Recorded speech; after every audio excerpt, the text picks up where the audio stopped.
In this video, I will demonstrate a B-stream proof. The difference between a B-stream proof and an A-stream proof is that in a B-stream proof, you are given the statements and you have to come up with the reasons why each of the statements are true. You still have to go through the process of a proof, but you don't have to come up with the exact mathematical way to write each statement.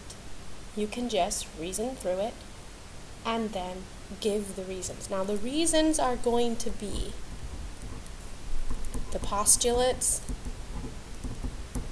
theorems, and definitions that I give you in class. Of course, all of these postulates, theorems, and definitions are in your book, but I'm trying to make this introduction to proof just a little bit easier for you.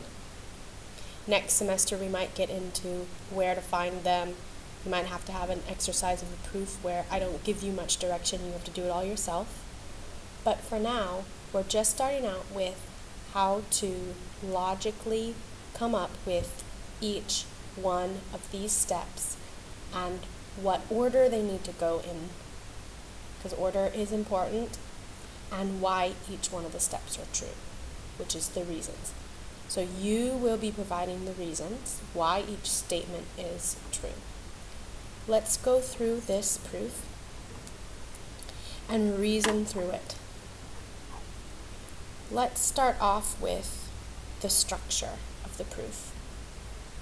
You're given this in the book, basically what we have here, okay? Sometimes in the book they take out a few of the steps you have to fill in, but for the most part you're given every statement, you're given a picture that deals with the situation, you're given a given, and what you have to prove. So in this case, the given would be like the hypothesis, and this would be your conclusion. Your hypothesis, just like in a statement, you have to logically begin with the hypothesis. So you'll see the given early on in the proof. And what you have to prove is the conclusion, so that should always be the last step. Do not mistake this as part of what you're given, because that is your conclusion. Prove means conclusion,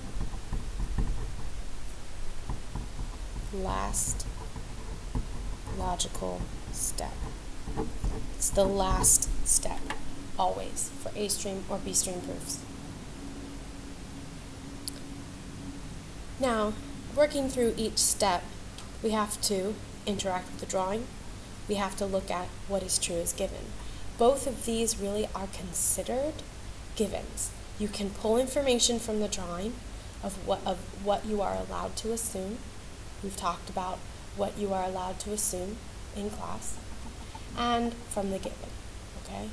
So there's going to be some stuff that you have to infer from the drawing that might not be explicitly stated in the given, but that's part of the proof. So what we're going to do is go through each statement. Let's first start with the given. We have BA is perpendicular to YZ. That means that here are two 90-degree angles that are congruent. We have BEA bisects with YBZ. Those two angles are congruent. Now to me, this looks like we only need one more piece of information to prove these triangles are congruent. And we would just need the included side congruent for these two triangles to be congruent by the angle, side, angle postulate. So I'm just going to write angle, side, angle, question mark, because that looks like that's probably what we're going to do. And in fact, you can prove that AB is congruent to itself by the reflexive property. All right, so we now, with the drawing, have proven that YAB or AYB, is congruent to triangle AZB. Next, let's look and see how we would write that down in the proof. So here we have BA is perpendicular to YZ, and as a result, direct result, that's why it's right after, angle 1 is congruent to angle 2. Well, we knew that angle 1 is congruent to angle 2 because these were perpendicular, and I gave you this in class. Two perpendicular lines form congruent adjacent angles. Now, the reason why we use this is because we could say they were 90, but if they were 90, then we'd have to say they were congruent, and it takes more steps. This theorem gives us the reason why 1 and 2 are congruent right away. Next step, BA bisects YBZ. That's also one of the givens. That's why I've said this is given. Because we know this is true because we were allowed to assume it right off the bat. We were given it like on a silver platter. Here, have some given. Let's see what you can do with it. Now, as a result of that, we saw that angle 3 and 4 are congruent. Now, this is because the definition of bisecting an angle is that the angle bisector will divide an angle into two congruent parts. So, as a result, this is true by the definition of angle bisector. Finally, remember when I went back, we were looking at the drawing and we were saying, oh, this probably could be true by angle side angle. And I said, AB is congruent to itself. That is by the reflexive property of congruency. The reason why I say congruency because there is a reflexive property of equality as well. So we need to have congruency so that we know that it's different. Finally, we have that these two triangles are congruent by having two included angles in one triangle congruent to corresponding angles in the other triangle, and we have an included corresponding side.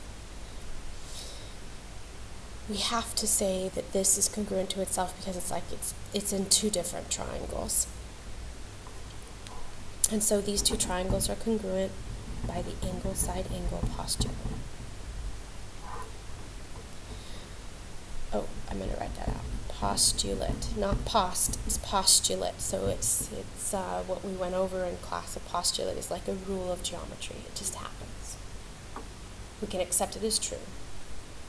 So there you have a basic idea of how to go through the B-stream proofs. We're going to be working on more of these in class over the next few days.